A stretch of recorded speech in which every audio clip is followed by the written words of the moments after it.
In today's video, I will be giving some of my first impressions and opinions on the endgame knight right now after the update that we got with the Mystic Gems. I'm currently sitting at almost 56,000 power, in which I've done multiple streams showcasing me grinding with the knight while I was doing many streams. A lot of players got really surprised on how effective the knight can be in long shade, and in a way I kinda know why. This class, it has a reputation of being boring, so many players do tend to ignore it. So when they see the knight do this, you see a cursed gold, you know what to do. Or something like the Shadow Hunter, Sun Snare, Free Fire, because you know that everything is going to get deleted.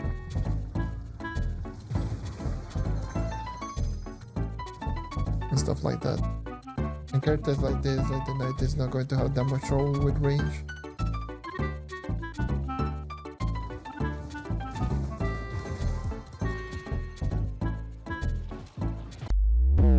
It really throws them off. Also, yes, that was an insane solo 5-star run. Anyways, I was thinking of making a video about particular class, on how good it is, and even explaining some of the things that I do and run the way that I do. Keep in mind that this is going to be mainly focusing on long shade, then it's not going to be focusing on delving. I tried delving with the knight, and while I was able to do solo delving, this class clearly doesn't do the best inside the delve. Range is too short, it doesn't have the best DPS, it can burst down regular enemies, especially if the objective is something like Monolith, but there's clearly better options for delving. This is not one of them. As for long shade, this might be a different story. I feel that the knight might be one of the best speed farming class right now after this update for long shade. I haven't done testing on every single class, but based on my previous experience with previous update like Crystal Combat and especially Sunrise update, knight is usually one of the first classes to start speed farming dungeon, and that's mainly because it has high damage multiplication and the abilities how they work in general. So if you want to speed farm dungeon, you want the following stuff: fast ability, so no setups like minions, or ability with low wind up animations. You want ability to do high damage per hit, so you can kill the enemy with the least amount of hits as possible, and you want to have abilities that are available at all times, so no cooldowns and none of the timers required. So that's why having a good basic attack is a good indication of a class that can speed farm. It's no cooldown, no setup, and it's usually your fastest attack. Pretty much just covers all of the three categories that I just mentioned. Knight's basic attack is insanely good, despite looking like someone playing Wii Sport Tennis with the motion control.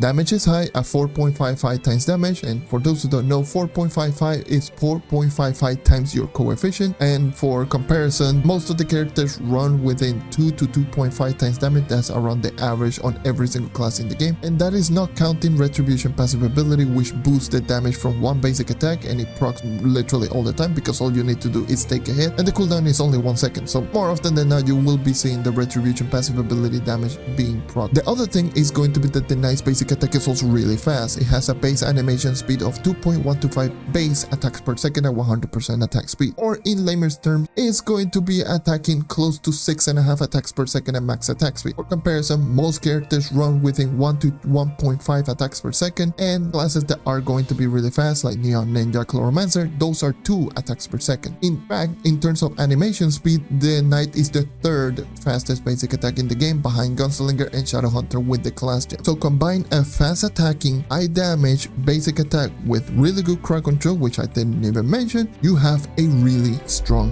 basic attack right there, which is very important. The only weakness is going to be that the character has the shortest range basic attack in the game with 3 blocks, which is tied with the Vanguardian. Most of the melee classes is 5 or 6. This is 3 blocks, but it really doesn't matter because you will be moving so fast and you can close out the gap really quickly. Knowing all of that, it means that you can destroy enemies' health bar immediately with just the basic attack. But you don't just hold down the basic attack for literally everything, since you will be lowering your movement speed by 30%. That's when you apply the class gem Squire. This is one of the best utility abilities in the game when it comes to building up speed, especially if you do have the overcharge hidden effect. Before Mr. Gem got introduced, Squire struggled quite a lot inside long shade, despite being an 8.5 times damage multiplier. Instant cast ability that doesn't lower your movement speed, and it has pretty good range. It's an excellent tool for speed. However, enemies inside long shade were far too tanky, so you can take advantage advantage of any of those positives. So in many cases, Spirit Squire was only mainly used to proc overcharge because Vampire and Vanquisher and the Bard subclass were two abilities that worked perfectly if you didn't one-shot. However, due to the little amount of damage that you did in Longshade before this update, you needed to use Berserk Battler and the Solarian subclass. Those were your only option. Now with the increased damage that you have with the Mystic Gem, that's no longer the case, and you can easily just use both Vampire and Vanquisher and the Bard subclass to get all of the benefit from the Spirit Squire, and that's when you're going to see Spirit Squire truly shine. And it's even better the fact that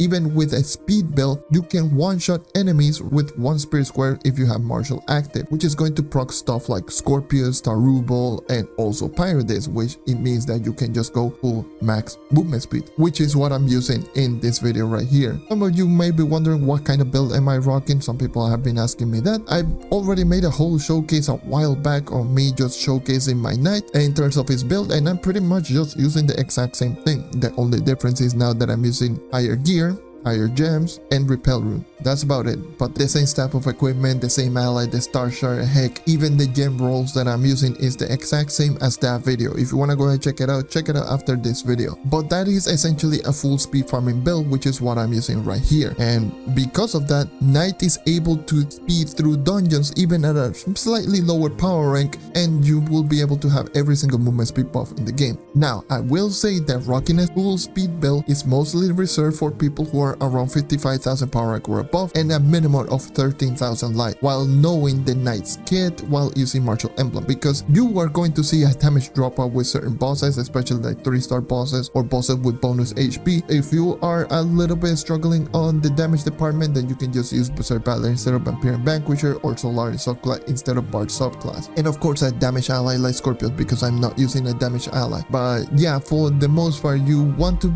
at least sacrifice one of your movement speed buff if you're not used to just using the Knight at least maximum movement speed. 55,000 power and 13,000 light with at least a proper build, it would be the good to go in my own personal opinion if you want to speed farm dungeons with the Knight. But if you can pull it off, this class is going to do wonders. Personally, been enjoying using the Knight quite a lot. Being able to speed farm dungeons while using maximum movement speed, it just feels really good to use. Even though I'm not maximum power rank, I'm still missing Mystic Gear and I'm still missing some levels on my gems. It's still going to be doing like pretty well, so I'm looking forward to see how the character is going to be once I actually max out my gems. I'm also interested to see some of the other classes, so if you have used some of the other classes, let me know in the comment section down below. I'm very interested. I might pick up some classes that people might be using to see how good or how bad the class is going to be. This is something that I will end up doing later down the line, but as it stands right now, I'm going to be using the Knight for quite a bit until I decide to max out some of my other gems. As a quick recap, it is a very strong class for speed farming, difficulty 15, due to having a strong basic attack that allows the Knight to have a very good kill time in long shade, and Spirit Square being able to finally regularly one-shot like regular enemies, making this class once again extremely consistent in dealing with dungeons, and because of high damaging ability with no cooldown, good crowd control, and obviously good initial burst damage, and not only being able to be extremely consistent in both damage, it's also very consistent in terms of speed. Quite rough in deep delving, but overall a good class for long shade. That's all for today. Thank you for watching. Let me know in the comment section down below which class that you're using. I'm very interested to see what other classes are people using, because I've been seeing other classes being used and I'm very interested to see what are you using. With all that being said, I hope to see you next time. Take care and keep on hunting.